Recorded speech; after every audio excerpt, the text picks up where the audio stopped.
Hi guys, in today's video I'm going to be walking through how to get new plants in the ground and ensure that they live a long, happy life. Today I'm going to be working with some desert plants called oleander, and these are all over the Southwest. They're really cool because they grow anywhere from 10 to 12 feet tall, and they are great for privacy, walls and fences, and a lot of people use them because they block out everything, and they are very hardy and they thrive in full sun with little moisture. So I've got a couple of these ready to go. I'm gonna find some spots in the front yard and backyard where I can put them for a little pop of color, because they have nice, beautiful pink or white flowers as well. And then after we get them in the ground, I'm gonna teach you some tricks and tips, as well as explaining the importance of a good watering schedule. And if you don't have one of these already, I would encourage you to pick up a pH meter. It is a literal plant lifesaver, because if you don't have the right acidity or alkalinity in the soil, your plants may not survive. So these cost about 10 bucks on Amazon, and I would encourage you to get one so that you can test the soil and ensure that you are setting your plants up for success. So let's get started with digging some holes, and then we will go from there. All right, I am out here in the front yard. I think I found a good spot for one of the oleander plants. It's right here on the border with the neighbor, and I think it'll provide some good privacy, and it's gonna look great against this fence. I'll flip the camera in just a second so you guys can see it, but I really just need a good shovel to get started, because if you're familiar with the Southwest, the ground is very hard. So recommend investing in a good shovel so you can break up some dirt and dig some holes easier. So let's get started on digging some holes, and then we'll get the plant ready to go in the ground.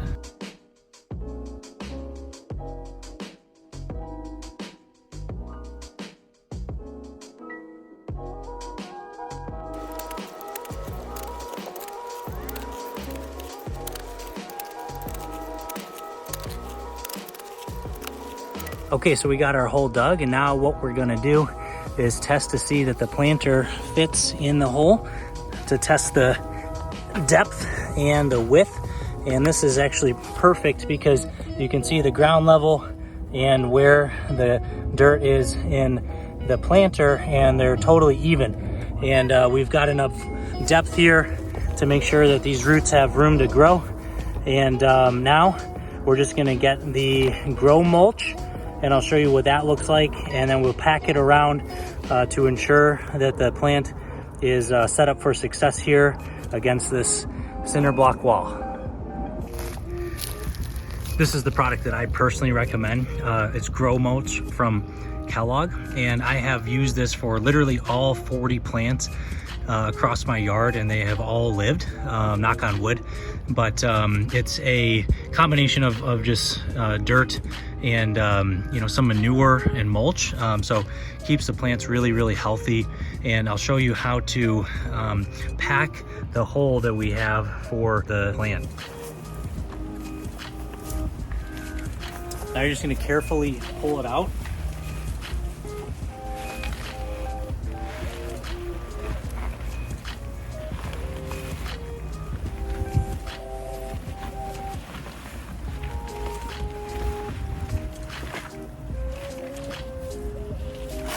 And then what you want to do is break up some of the roots on the bottom so it can grab water a little bit easier. And then what I like to do is take some of the grow mulch and then put it in the hole before we set the oleander plant in there. So I'll show you how that looks.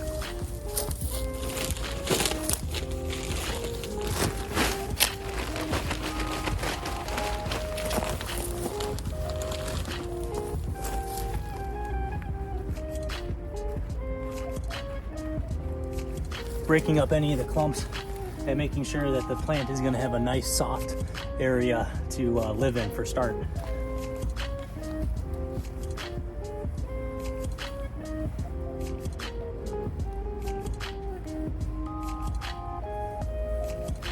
Figure out what direction you want the plant in.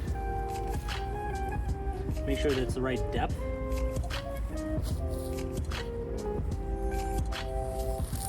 That's looking really good.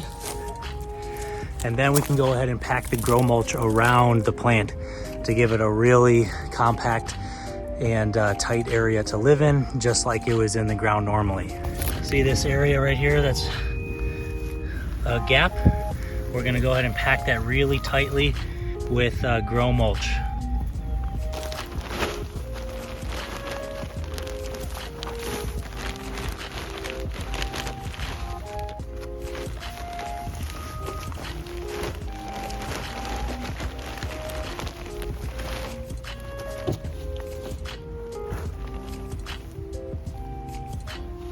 I'm literally gonna take my fist and punch it down so that it's really compacted.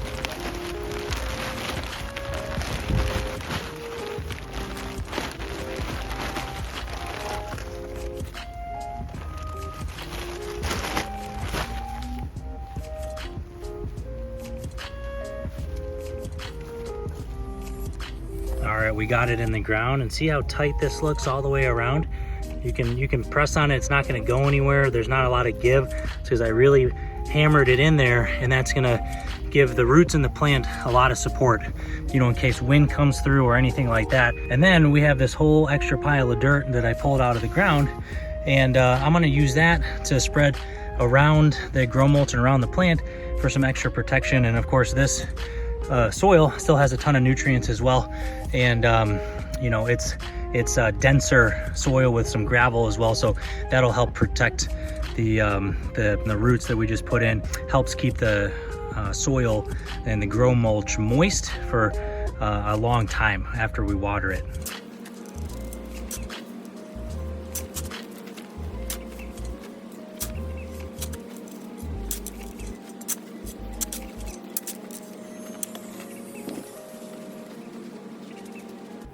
You kind of want to create this little donut shape, you know, in case the rain pours down, and it captures some of the water here so that it has direct access and a direct pathway to the roots.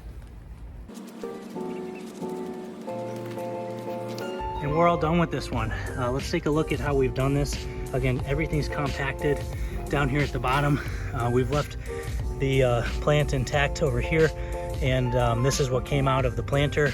And underneath this gravel and natural soil is about 10 inches of grow mulch. And now we are set up for its first watering.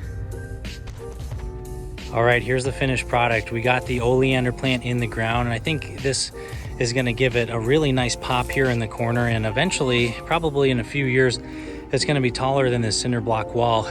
Once you have a plant like this in the ground, they really want moist soil for the first few weeks.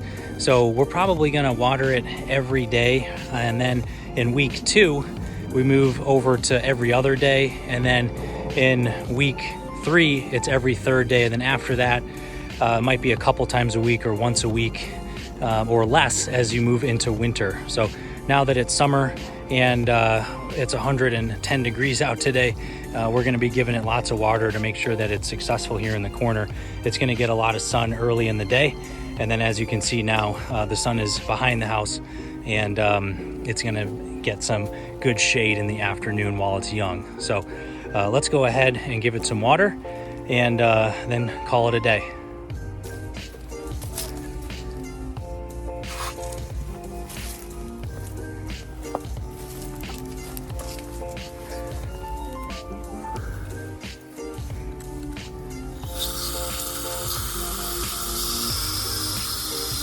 Really important to soak the whole area.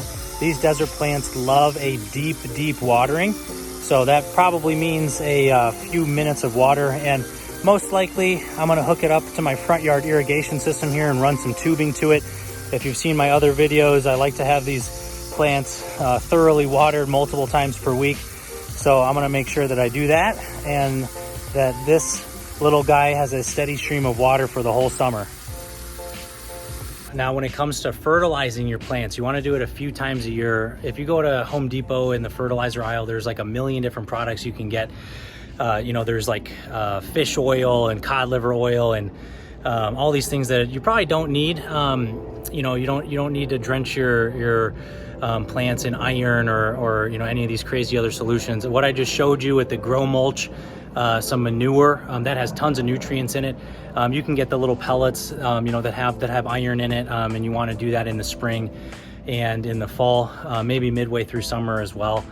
And other than that, you'll be fine. All your plants will, be okay, as long as you keep them on a tight watering schedule, especially in the hot summer months. And before I close out this video, I wanted to show you some of the other plants that I've put in that are really cool. When I bought this property, there was basically nothing. It was just dirt and gravel. So coming from Chicago, I love the greenery, and I wanted to make sure that there's lots of plants. And honestly, they add a lot of value because that's what people want to see. That's what gives it the curb appeal.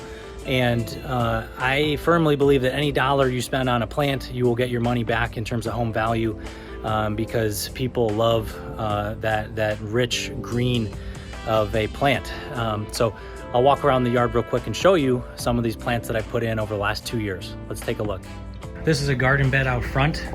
It's got some lilies and some other cool plants that I don't remember the name of, but I am so happy that I bought them because they're super cool, and they make this front area of the house look really nice and welcoming with all the greenery. I'm also a big fan of red yucca. They're drought tolerant and really durable, and they do really well in planters as well as the ground, and they basically live forever and just keep getting fatter and fatter.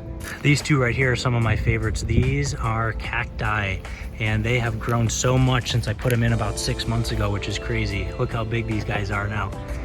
They really took off during the spring months here. This is one of my favorite plants that I put in. This is Pedro, the Mexican fan palm. He was just a little guy when I planted him here in the corner, and now he is getting massive. He is really sprouting a new frond every week, it seems like.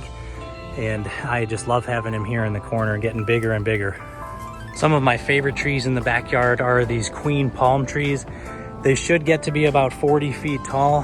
They're growing a little bit slowly here in the summer because it's so hot, but I make sure that the soil is staying nice and moist for them. They're growing new fronds here and there, and I'm excited to see how big they can get. If we take a look at the rest of the backyard, I have carefully lined the whole fence with a number of different trees. We have bougainvilleas and bottle trees, some more queen palms.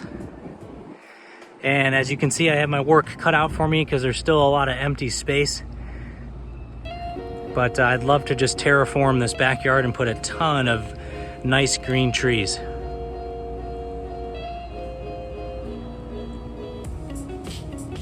Here's one of my favorites as well. This is a trellis that I built, and it's got a bougainvillea growing up the side of it. So hopefully one day this will be big and bushy and have lots of cool red flowers everywhere and be a cool part of this backyard deck. So I have 2 more oleander plants to get in the ground, but I think I'm gonna leave that for tomorrow because, as I mentioned, it is super hot outside. And for now, I think I'm gonna crack a beer and relax. So I'll be back soon with more DIY videos. In the meantime, thank you guys so much for watching, and until next time, we'll see you later.